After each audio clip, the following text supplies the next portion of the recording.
Ukrainian troops carried out a successful assault and drove the Russian invaders out of the important settlement of Torske in the Lyman direction. The 425th Skala Separate Assault Regiment reported that the Ukrainian flag had already been raised over the village. Before the assault began, the Ukrainian military divided the village into several sectors, determining which buildings were occupied by the invaders and which needed to be cleared. The plan of the operation involved precise actions and coordinated work of the assault groups, which advanced step by step. The invaders were holed up in the village with minimal ammunition. They were sitting in basements without water or food, the Skala regiment reported. After reconnoitering the enemy's positions, Ukrainian assault troops methodically liberated the territory, house by house, eliminating the enemy or forcing them to surrender. Russian units were disorganized and unprepared for the Ukrainian offensive. Some of the occupiers fled their positions in panic, while others surrendered in groups. According to the military, the prisoners included soldiers from the 36th and 37th Regiments and the 9th Brigade of the Russian Army. At the same time, the Russian command, trying to hide the mass surrenders, ordered an attack with drones on its own soldiers who had been captured. Such actions further disorganized the invaders, accelerating the settlement's liberation. The village of Torske is strategically important. Across the river lies Zarikne, which opens the way to Lyman, an important logistics hub in the Donetsk region. Since 2024, the Russian command has been trying to hold on to Torske, constantly sending assault armored groups there, which were destroyed by Ukrainian forces each time. Footage reportedly showing a man in Makhachkala, Dagestan, shooting down a Ukrainian drone with a Saiga 12 shotgun during this morning's attack, as the HUR Defense Intelligence of Ukraine reported that drones struck an oil refinery in the city.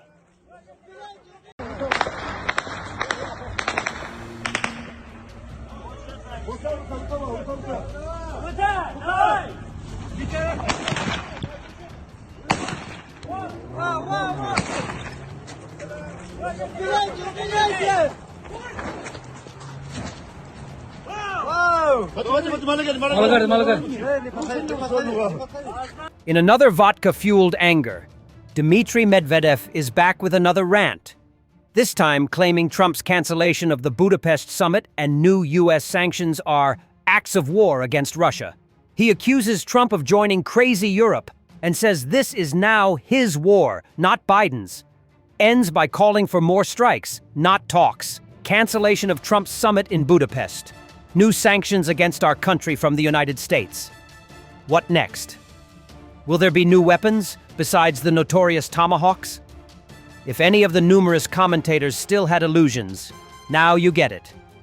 The U.S. is our enemy, and their talk of peacekeepers has now fully revealed itself as the warpath against Russia. Yes, they don't always openly stand with the Banderites in Kyiv, but this is now their war, not Biden's senile nonsense. There will be war, no matter what they say about Congress pressure, etc.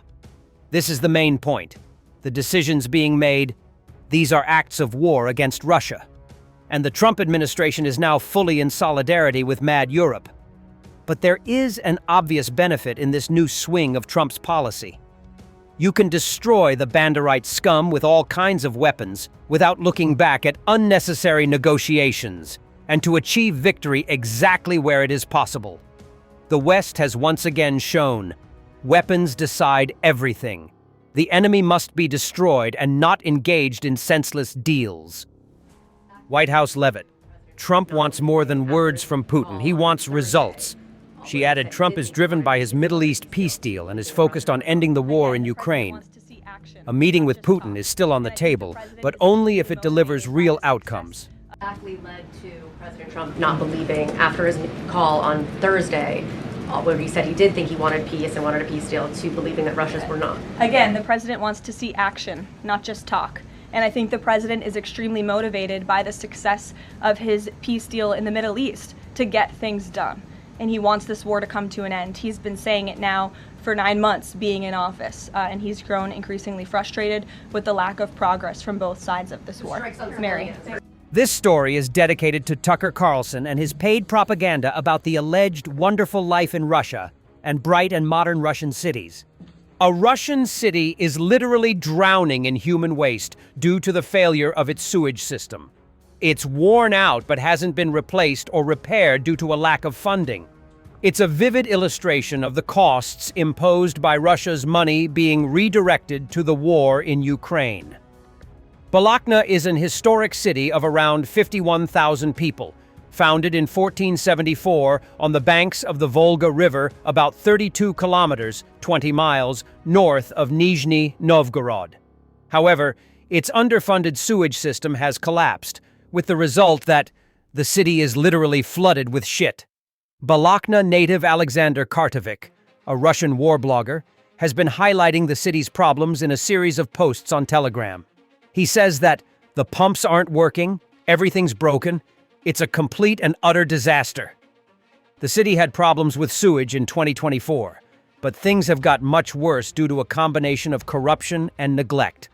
Now the city's sewage system routinely bursts and floods both the streets and the basements of houses. Last winter was exactly the same, only not as catastrophic, so we somehow survived. This time, the situation is much worse. The city is literally flooded with shit. The networks are almost 100% worn out, and winter is already starting. The sewer system is completely non-functional, and deterioration is approaching 100%. Sewage manholes are overflowing, and people are having problems with toilets and sinks. People complain, and the Dom Plus community service company comes and removes the plugs in the basements. As a result, waste flows directly from apartments into the basements, flooding them. The entire area smells disgusting, and mosquitoes are swarming, with as many in the apartments as in the basements. People are sleeping in special tents. There's no other way. The situation is so bad that Rospotrebnadzor, the Federal Service for the Oversight of Consumer Protection and Welfare, has warned that there is a risk of epidemics resulting from the tide of effluent affecting the city. There are concerns of a possible cholera outbreak. Photos and videos published by Kartovic show the city's Olympic Sports and Recreation Center, virtually the only sports facility in Balakna, surrounded by a literal lake of sewage, residential courtyards full of sewage, and sewage-flooded basements nearby. He blames the crisis on the local utility management company, JSCNOKK, Nizhny Novgorod Regional Communal Company. However, he omits the important context that Russia's regions are facing a financial crisis, as the federal government pours resources into the war effort. The consequences are, as Kartovic puts it, that a city in central Russia is drowning in shit. The breadbasket of Rus, on the banks of the Volga, practically the geographic center of the European part of the country, Kuzma Minin's birthplace, 15 kilometers from Nizhny Novgorod. He points out that the situation has been ongoing for over a year, but Balakna is still drowned in shit, and the cold is coming. Soon everything will freeze and completely fuck up. What a fucking nightmare, poor Russian people. Thanks for watching, and don't forget to subscribe. Also, if you want to support Warthog Defense, please become our member and get early access to new videos, exclusive members-only videos, and become administrator in comment section. The membership link is in the description.